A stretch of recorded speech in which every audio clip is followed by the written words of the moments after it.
Hello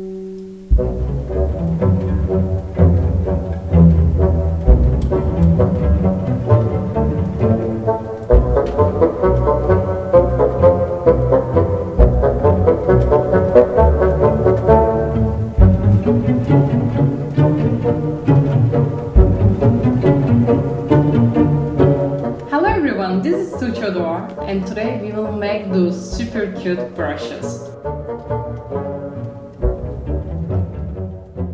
I will use air dry clay to make them. It's paper and water based material and it's gonna be my first time trying this medium. So I'm not pro or something, I just wanted to give it a try. This is the clay I got, it's from Fimo. I will use only half of a pack for now and secure the other half and keep it somewhere dark and chill. It's not soft enough to shape yet, so I will play with it first to make it smoother. I'm adding some drop of water also to make this process easier.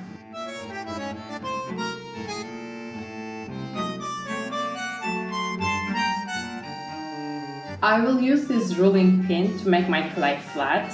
That I never used this ruling pin in the kitchen so far, so I'm happy to find a use out of it. As you see, I don't have baking skills at all. Well, I blame the clay for it. It doesn't make my job easier. Okay, I'm not pro, so...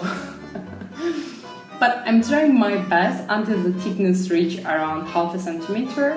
I don't recommend you to make it thinner because it might deform when it gets dry. Mine is around half a centimeter now and I'm using some water to make the surface a bit smoother. I will make different patterns and the first one is round. Using my kinda round stubs I found at home to cut some nice shapes out.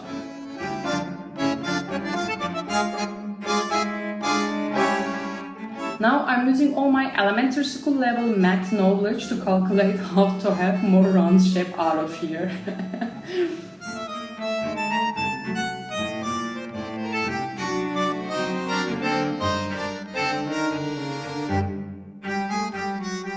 I'm roughly fixing their shape first and using my extra clay to make some more.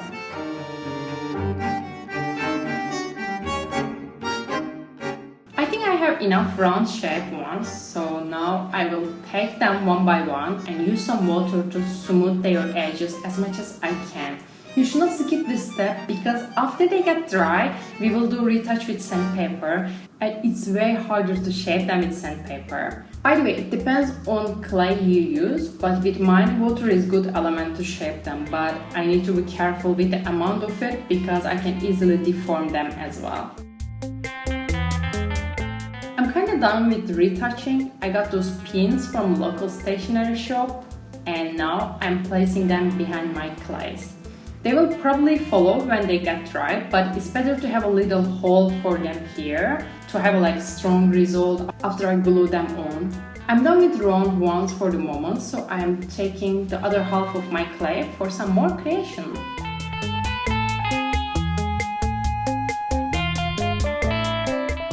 I again try to make it flat, but this time I'm placing a cutting board under it because I will use my craft knife later to cut some pieces off. I will cut a couple different shapes. First one will be little houses. For this one I inspired from Pinterest. I'm sharing the link down below. I tried to smoothen the shapes a bit, even though I couldn't manage much. For my other half, I will use this cookie shaper to have some little hearts. Trying to smooth them a bit and placing their pins and letting them get dry. Actually, the first reason I decided to go for these little brushes, someone I know asked me if I want to donate some little pieces for a charity project she is organizing, and I thought it would be amazing to prepare some little pins that I always wanted to try some clay stuff, and I think it's easy to sell, so I thought, yeah, why not? And here I am. Here I have some extra clay left. I will try to do some little rabbits with it. I first make the general shape of the head, then I'm taking a little piece and try to make it look like the ear. It says on the package that I can just use some water to stick the clays together. I'm trying it, but I'm not sure if it's gonna work perfectly. After I place the ear, I'm using this baking stuff, which I never use in the kitchen, and doing some welding in between. This clay is a bit hard to shape, to be honest, so my rabbit might look a bit off. Yeah, I'm blaming the clay for my horrible job. Even after I add the nose, it still looks lame, but I really hope that it will look better after I color them. I use the rest of my clay for other rabbit attempts, and they look just reasonable, let's call it this way. And now I'm letting them for 24 hours for them to get fully dry. Here they are, fully dry and a bit deformed. It means more job to do for Tuğçe. Now I'm taking a piece of sandpaper and rubbing them until the surface becomes smoother. This part was my least favorite part for sure.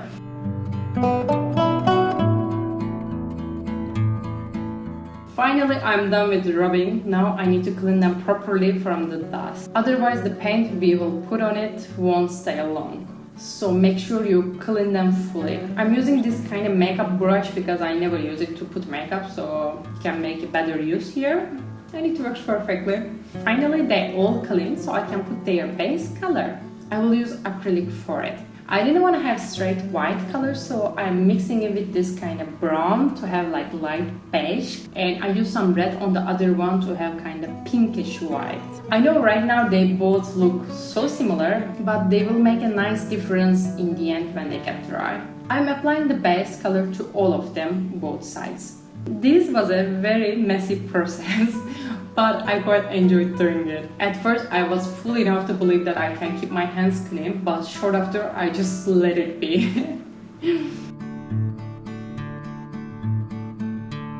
Here I'm done with putting base color to all of them. And now it's time to put some real color on them. And for sure I'm gonna use my watercolor for it. I will go a bit spontaneously here and just make up the designs while I'm painting them. Beside my watercolor, I'm using my Micron pen to add some lines and details. This pen works just perfectly on acrylic. I think this is my favorite part so far. It's amazing to see how cute they're turning out. I think I just earned a new hobby.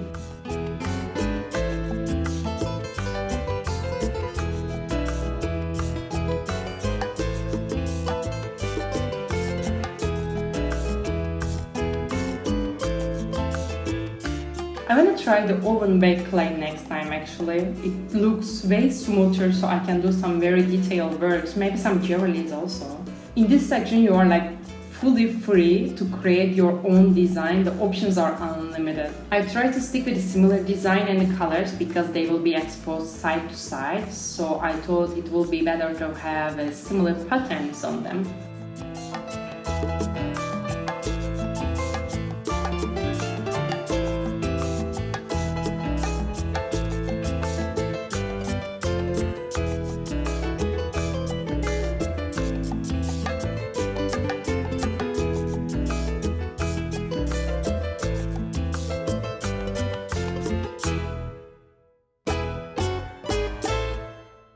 After I'm done with round ones, I'm coloring the little houses. I was thinking to paint them like my house illustration on my channel, maybe you saw it, but I forgot. Anyway, they look like super cute this way also.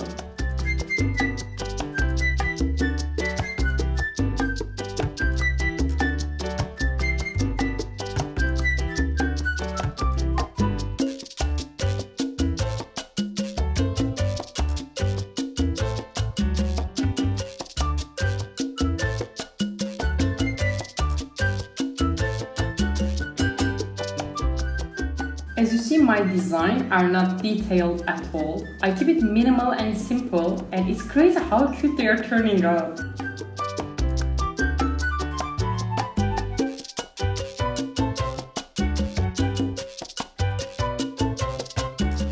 And the moment arrived. Now it's time to paint my rabbit and try to make them look a bit more like a rabbit.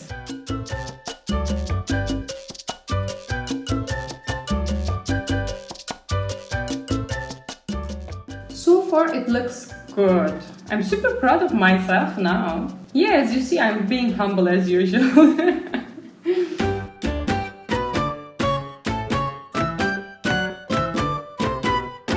All my rabbits are looking way better now. So I'm coloring all the pieces I have randomly.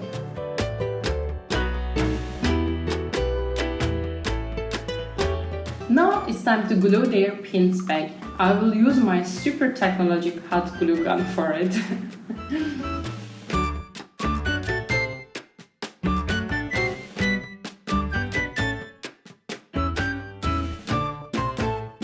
After I attached the pins, I decided to put protection spray on them for them to last longer. I will use this matte varnish for it.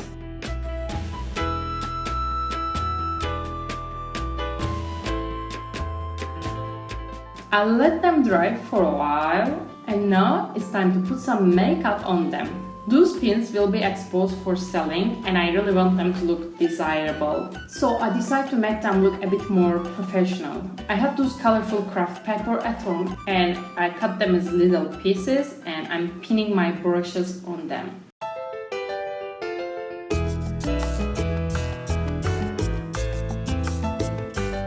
After that, I'm making little holes.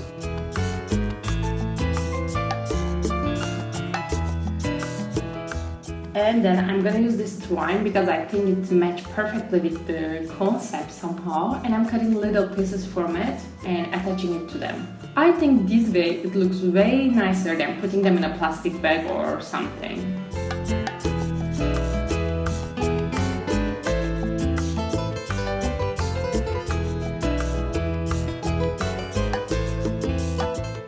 Let's see how it looks. Yeah, it's quite nice. You can use it on your bag or on your clothes or wherever you feel like.